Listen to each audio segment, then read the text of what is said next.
বাদুড়িয়ায় BLO খুন করলেন ভোটারকে। হ্যাঁ, দেহের অংশ পাওয়া গেল, সম্পর্কের টানাপোড়েনেই এই খুন।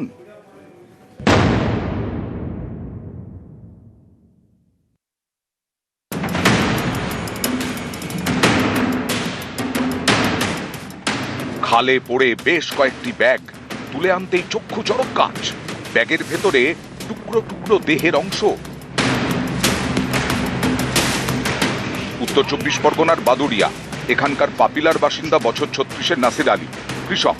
তার পরিবারের দাবি, এসআইআর এর জন্য নথি নিয়ে গত সোমবার বাড়ি থেকে বেরিয়ে নাসির আর ফেরেননি। এ নিয়ে বাদুড়িয়া থানায় নিখোঁজ ডায়েরি করা হয়। নাসিরকে খুঁজতে গিয়ে ওই এলাকারই বিএলওকে গ্রেফতার করে পুলিশ।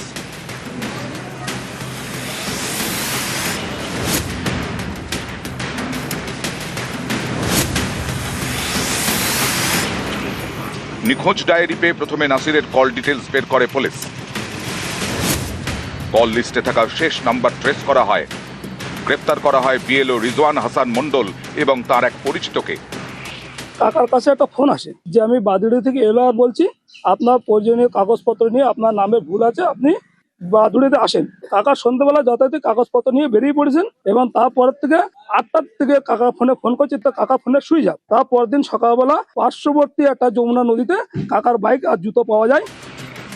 পুলিশের দাবি, নাসিরকে খুন করা হয়েছে বলে জেরায় স্বীকার করেছে ধৃতেরা। তারা এও জানিয়েছে, গত সোমবার রাতে নাসিরের সঙ্গে তাদের বচসা হয়। এরপরেই খুন। নাসিরের দেহ কেটে টুকরো টুকরো করা হয়। বেশ কয়েকটি বাজারের ব্যাগে ভরে সেগুলি ফেলা হয় একাধিক জায়গায়। নিহতের বাড়ি থেকে কয়েক কিলোমিটার দূরে দুটি খাল এবং একটি ডোবা থেকে কয়েকটি ব্যাগ উদ্ধার করে পুলিশ। তাতেই মেলে দেহাংশ।